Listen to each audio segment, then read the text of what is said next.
taona na mainda bambo taona ni koda kutana meneyu koda kuyanika sofala koda kuyambana ndi munthu taona ni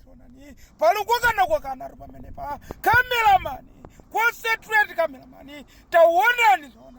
ukhala karibu kuveka nyimbo pasipo ukumavina taonani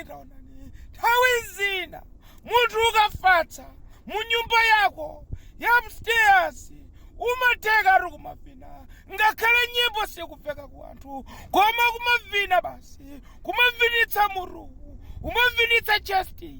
ukukupiridwa mphepo taonani ziliko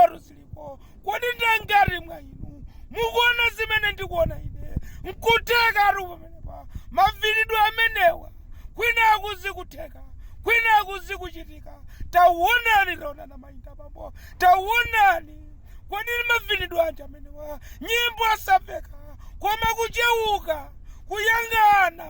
kuti kodi nyimbo iyi ikuchokera kuti taonani kumangosintha maselo amepaja utsika m'musi pang'ono kugwetsera mutu kuti mwina mphepo iziyenda bwino koma taonani zimene zikuchitika pamene pacha koma cameraman nayeso mtima ndiwaukwira kupanga concentrate pamene pacha taonani maneba